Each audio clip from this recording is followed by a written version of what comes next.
Keith Rucker at VintageMachinery.org. Well, kind of late getting the camera started. It's about day 4 on our 5-day scraping class, and I got down here to shop a little bit early. Folks probably start coming in here in a little bit, but I did want to just kind of give an update of what all we're doing here at our scraping class. You can see the shop's kind of a mess. We've got about 12 people in here who are learning how to hand scrape. We have Richard King of Kingway Consulting, who's down here as our instructor for the week, teaching us this process of hand scraping, which is getting a part flat by literally scraping off the high marks, which is used in machinery building. When you see those scraping marks on the surface of machines, that's the skill that we've been learning how to do. And it is a process. There's a lot to it. So anyway, let me kind of show you some of the projects that we got going on in here, and maybe when some folks show up, we'll get a little bit of feedback from them as well. So you've probably seen some of my videos, surface plates lately. You know, I acquired this surface plate, we had it lapped and had it calibrated and got it real good and flat.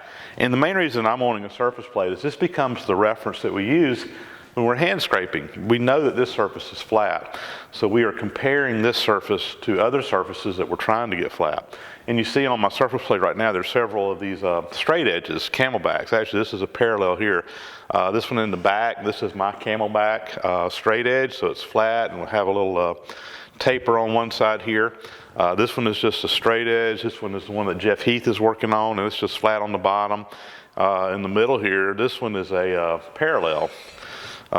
This got 2 flat surfaces that will be parallel one another. This is one that John Saunders is working on. He bought this as a rough casting and he machined it, and now is getting it scraped in flat and parallel as his project he's working on. And there's another little, looks like about a 12-inch straight edge back here that one of the guys is working on. I think Mike, no, not Mike. Anyway, I can't remember who had this one, but this is one of Richard King's castings that he sells back here. So a lot of people are working on straight edges of some form or fashion, and but what you do is you come in here and put bluing on this surface plate, and you put your part on there and kind of rub it back and forth, and when you pull it off, you can see all the high spots. The blue from the plate will transfer to the high spots on the part, and we're talking about, you know, 10,000ths of an inch higher than other parts. It transfers, and then you literally go over there and take a scraper, either a power scraper or a hand scraper, and you scrape those high points off. You come blue it up again, back and forth, back and forth. It's a process, but that's what we've been doing, and that's why that was the main reason for me getting a surface plate. Now you can also use a surface plate for measuring off of. You see that a lot, like in Stan Zinkowski's surface grinding videos. Tom Lipton uses a surface plate a lot, and I'm sure I'll use mine for that as well, but this is really my reference for getting something flat for machinery building. And then the camelback here are the straight edges.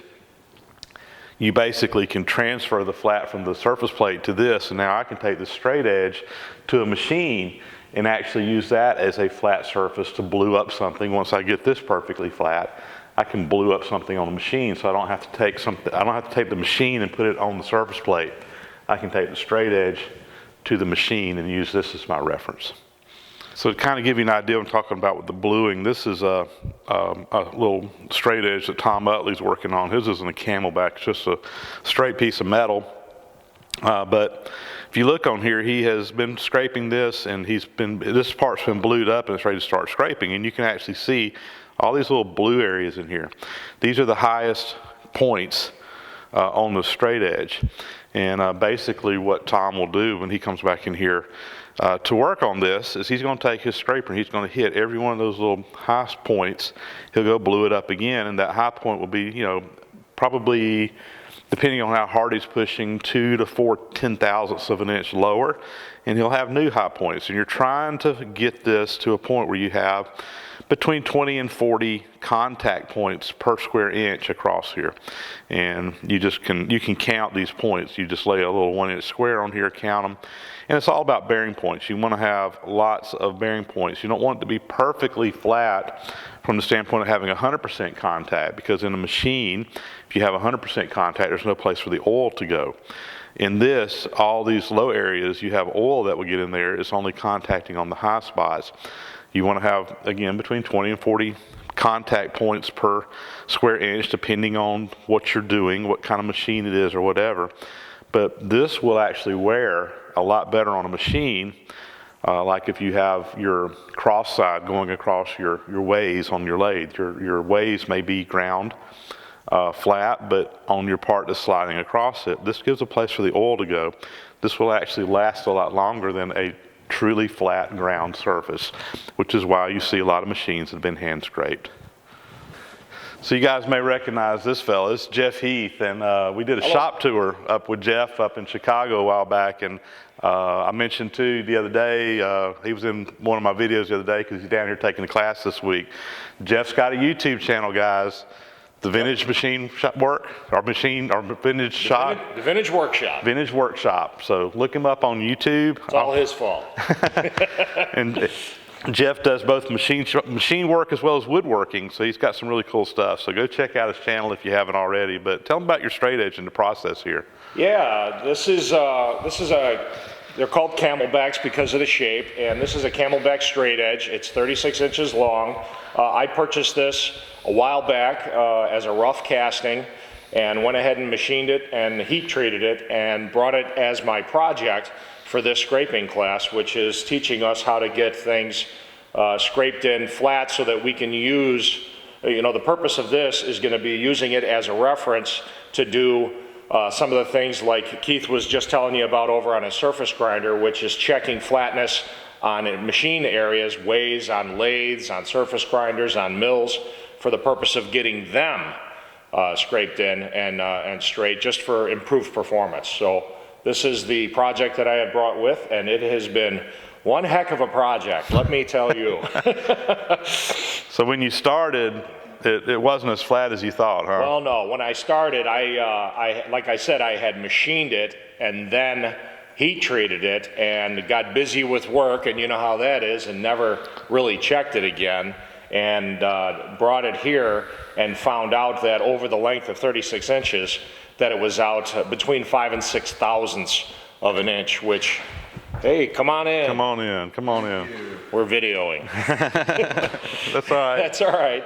And what I found out is being as far out as it was, 5 or 6 thousandths may not sound like a lot, but in scraping, I've spent the entire day yesterday scraping this in, and finally I'm starting to get some semblance of a level flat surface to the tolerances that we need to get this in usable condition. So still a lot of work to go, but we're actually seeing some blue markings on the high spots of it, almost all the way across. So we're getting there. That's good. That's good. My arms are sore though.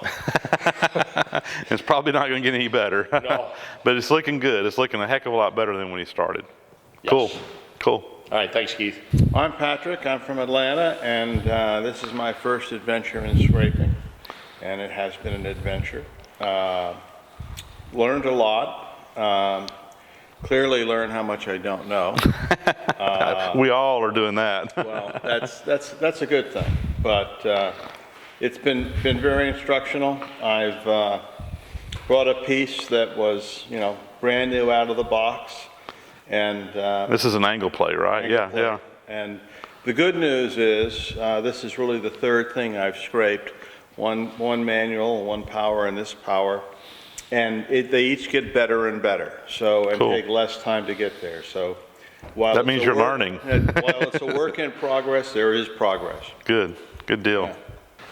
So Good anyway, morning. tell them who you are. Hi, good morning. I'm Lance Baltzley. Professor Rucker here was kind enough to invite me to a scraping class. This is a saddle off of my 10EE, and when I purchased it, I knew it was going to be in rough shape. I just didn't know how rough it was going to be. There's been some surprises here. Yes, not all of them good. It's so hard to take a machine and look at it and say, oh, well, that looks good or that looks bad, because you can have something that looks great, but it can be out terrible. Absolutely, yeah, and this looks like a solid, pretty good piece, but when we actually checked the bottom yesterday, and we'll flip it over if you want, Heath. Yeah. And put the Kingway instrument on it, just the near side of the saddle on the machine surface that should be flat from the factory, someone had got in there, scraped it, and it was off over that, what is that, 18 inches Yeah, maybe? probably. It was off 0.007, which is, That's insane. it's frightening. Yeah. So we can't scrape it, actually, so we're gonna have to figure out another plan, either get somebody to grind it or mill it. And then I can start working on it, actually. So this is a little bit of a bust project, but I'm hoping to learn about the dovetails and scraping those in while I'm here. Yeah, so it is a learning process. Not to say this part cannot be salvaged, but, and you could scrape off 7/1000ths, but really when you've got 7/1000ths, you need to take it and machine it off and then get it within 1,000th or two and then come back and scrape it and finish it in and get it where you want. Yeah, it'd be an enormous waste of time for me Yes, to try to scrape. absolutely. I 7,000 agree with you. I absolutely agree with you. You want to set the Kingway up? Sure, yeah. So this is a Kingway, and I'm using it this morning to sort of see just how bad some of these scraped surfaces were from a previous scraper, quote unquote. Yeah, it's pretty. Somebody got in here, guys, on this side, which shouldn't have even been touched, and did a bunch of scraping and kind of screwed it up.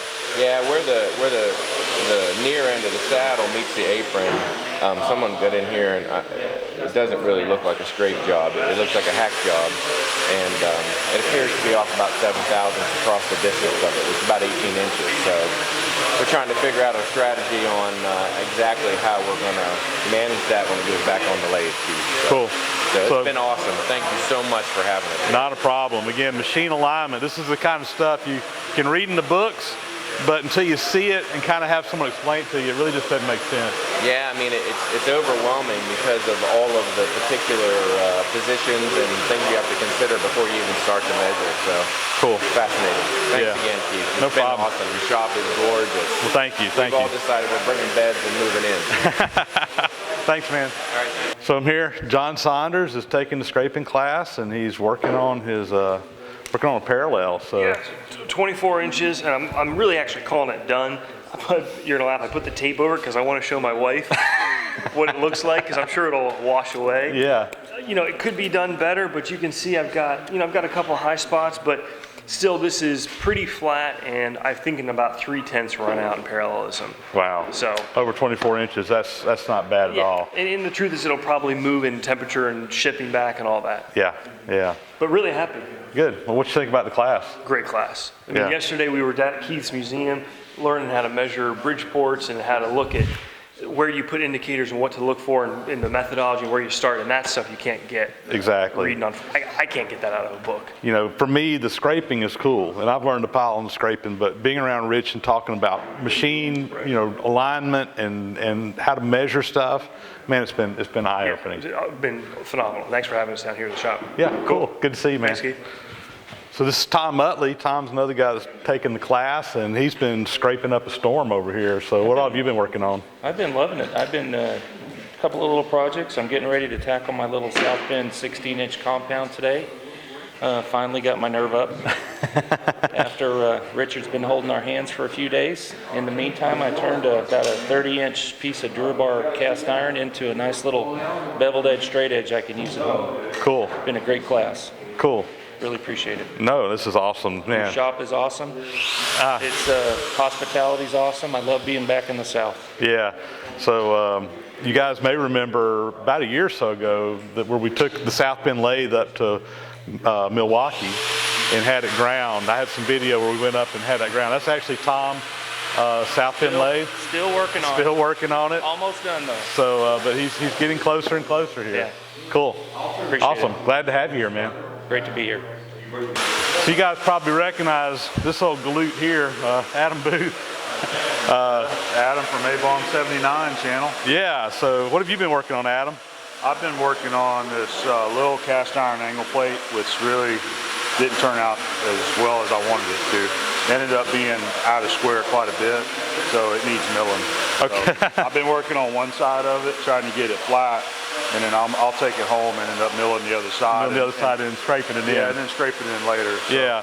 So one thing we've learned in this scraping class is, when you're off, 5/10 thousandths on something, it's probably better to take it to the milling machine or surface grinder, rough it in, get it close to 1,000th or so, and then come and do your final work later on.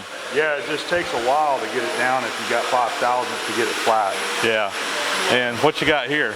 So this is also a cast iron surface plate from my shop that I had no idea how flat it was until we brought it, and we put it over on your granite. And I'm going to go ahead and start working on it and trying to get it scraped in. It did have a couple of high spots on the 2 corners right there, but we did see blue in the middle there, so I don't think it's that far off. But I'm going to be working on that today and see how far along I get. Cool. But that's a nice old cast iron surface plate. It is. It's just going to be a nice scraping project for me, I think, probably for a little while. Cool. It'll be some stuff to practice on when you get home. Yeah, it'll be a nice practice project, that and this right here. But I've been having a good time, and I'm enjoying learning this stuff, and I've picked up a lot of helpful tricks and tips from Richard along the way. Absolutely. Awesome. Thanks for having us up here. Thank you, Adam.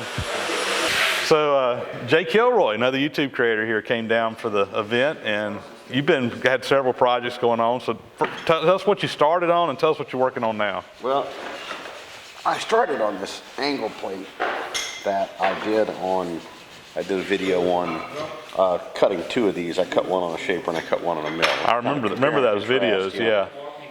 And this surface here turned out to have a high spot, a high ridge right through here that was so high that I decided I didn't want to have to scrape all that down, so I'm going to take this back to the house and we're going to re-mill this before I continue scraping. And the material on this was really soft, so I might try heat treating as well because it was chattering real bad. Now what I'm working on is your lathe compound. He ran out of projects, so now he's working for me. So this is the bottom of the compound for your Model K Monarch, and I'm working on it, and it is it's coming in. It's coming in nicely. It had a really high ridge here in the middle where the T-slot was, a wear pattern. And it was about 5 thousandths higher? About 3 to 5. Okay. So I had to scrape all that down massively, and then of course there were 2 big bulges around the bosses for the hold down bolts. Where you clamp it down, where you bolt it down. You learn a lot about your clamping forces. You don't have to turn them that tight, right? And so anyway, I'm working on it, and it's come on. Once this surface is done, once we have this surface at least close, maybe not done, but close, then what we're going to do is we're going to turn it over. We're going to indicate we use this surface as a reference, and then we're going to indicate parallelism on your way surfaces. On the bottom of the ways, So we start working from the bottom up. So we'll do the bottom, then we'll start working on these surfaces here, then we'll work on these surfaces under the dovetails here. And then you got to make sure these are the same across the distance and height. So there's a lot to it, guys. There is a lot to it, and it's really cool learning this whole process. Well, but if you don't do the first part right, everything from here on out, it progressively gets worse. Exactly right. We've learned that Mr. King has ground this into our heads over and over again. So, but it's kind of a relaxing hobby, right? I mean, it's interesting to see the flatness come in. It's very satisfying. So cool. I'm enjoying it. So great. Awesome. Thank you for hosting. Yeah, no problem, man. It's been a lot of fun. So another thing I want to point out to you guys is my surface grinder. And I wasn't expecting to do this, but here's my surface grinder. I told you guys, hey, I'm just going to clean this thing up and try it out and see how it works. Well, we got into the class, and Richard King, who's teaching the course, is like, I'd really like to have a machine I can show how to use my alignment tool, which is something to make sure everything's in proper alignment on the machine, get things square and whatever. He said, hey, what are you going to do with this surface grinder? I'm like, well, I'm going to probably tear it down and do some scraping on it at some point once I learn the process. So will you mind if we just go ahead and tear it down so I can show how to do some of this stuff? So I'm thinking to myself, here we have Richard King, one of the premier machinery builders out there that's an expert in all this, and he's basically offering to help me figure out how to get this machine just right. So we're tearing it down. So this was not planned, but it kind of happened. Unfortunately, because of all the people and everything, I didn't really get any video of us taking this apart, but we'll probably have video of it going back together. So I will just tell you guys, we got in here and good news and bad news. So the good news is, or the bad news is, or the good news first. The ways on this grinder are all hardened and ground, and you can't really scrape something that's hardened. It's too hard to scrape. You would scrape a cast iron surface. So the good news is that this machine has really good ground and hardened ways in it, which is actually I found out from doing a little bit of research. Landis, who made the surface grinder, offered several models, and the one with the ground and hardened ways was like their premier model. And that's what I have.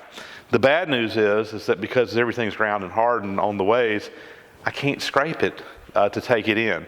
So we're still I haven't really done the evaluation on this. We're going to do that today.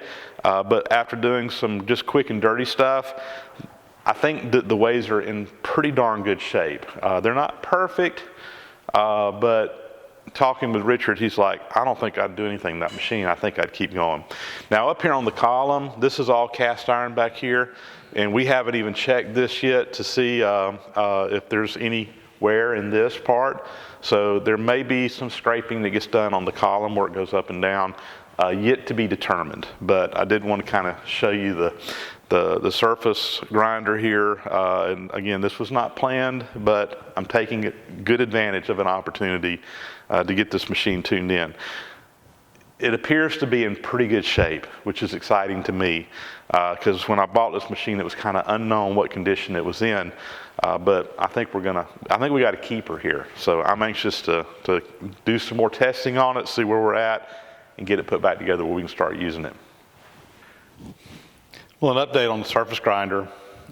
We've got it partially back together, and yeah, I know I said I'd probably shoot some video of this, but sorry guys, I had help, things were crowded, there just wasn't room for a camera, so we put this thing back together. But I do want to give you an update of where we are. Again, I'm real happy with what we found out. We've got ground and hardened ways on both the top and bottom of the ways, at least here on the bed. And after doing some measuring, after doing some alignment with Richard's Kingway alignment tool, there is a small amount of wear in here, but we're talking about 0.010 of an inch of wear across this thing. It's really not that bad. And I talked with Richard, and he's like, you know what? I'd throw it back together and just use it like it is. And quite honestly, the wear in this machine is probably much less than a lot of the wear in surface grinders that other guys that are on YouTube channels are using that don't have ground hardened ways. So anyway, I'm real excited. We got it back together. We went ahead and put the head in. I can move it up and down. Now we did actually do a little bit of scraping in here because we had cast iron surfaces and we could scrape it. But it wasn't so much because of wear. We did some measuring, and the ways in the column itself, they were in pretty dang good shape. There was very little wear in those. There were some wear on the actual part that came out of the side here that go up and down. But all the wear was down at the very bottom and probably about an inch up. And if you think about it, we mic'd that, and on I think this side over here, it was about, if I remember right, 7/8, almost 1/1000th of an inch smaller than at the top. But it was all just in the very bottom part. And what happened is, after talking to Rich, he's always saying, be a detective, come in here and try to figure out what's going on. Well, what was happening is that we were probably getting some grinder dust down here in the bottom, and it wore the bottom of the way a little bit more than the top. But over the whole surface, it really was very little difference, and that's probably not going to impact anything. Using Rich's advice, we did on the actual spindle part here, we went in and just kind of did a little crosshatch scraping job on there, not really trying to change the dimensions. This machine had been scraped in originally, but a lot of the scraping marks had worn down a little bit. So we actually put some new places for oil to go in there. Not really flaking per se, but we kind of put a little crosshatch pattern in there. Not really trying to, again, remove material, but just giving place for the oil to go, which will actually increase, it'll make it wear better over time. So anyway, I'm excited. The machine, again, is back together. Everything looks real good. I've been kind of scared to mess with this thing much, but It's real smooth. This is now going up and down really well. Still got to put my guards in here, and I still got a few things to put back on the grinder. But this machine is close to running. There are a few other little things I want to do before we actually turn it on and run it, but it is very close to running. I'm going to finish up the LeBlanc first and then probably get this going. Once we get it going, the first thing I did, we took the magnetic chuck off. I will actually grind all this on the grinder to get it flat, and then we'll get the chuck put back on here. We'll have to get the chuck ground in because I'm sure it's not flat across the top and all that. So, but this machine, with having Rich here to help me diagnose the problems, whatever, it's close, guys. Well, that's going to pretty well be a wrap on this video, but I do want to make a few more comments before we do get totally out of here. So first off, I want to thank all the guys that came down for the class. You know, when we started the class, I knew we were going to do it. I sent out a little email to a bunch of guys I know and said, hey, we're doing this. I kind of gave them first shot at signing up. I really didn't expect the class to fill up as quick as it did, but man, just boom, it was full. We never really got a chance to advertise it on the channel that we were doing it. So, you know, because of that, I really kind of feel bad because a lot of you guys didn't get a chance to know about it. I have talked with Rich King, and I think what we're going to do is we're actually going to do another class. I'm going to get Rich to come back down. He's going to do another class, probably sometime late fall, early winter this year, 2017. More details on that later on. But I will say right now, if you are interested, if you want to take the class, go ahead and send me an email. I'll put you on a waiting list, I guess you could say, or at least a list of people who are interested. And I'll do that again. The guys that have already contacted me and say they're interested, we'll give you first shot at. So, you know, my email address right down here below, shoot that to me. I will tell you up front, it is expensive. It's an expensive class. Rich charges, I think it was $1,650 for the 5-day class. But what you learn here is something that you just cannot learn anywhere else.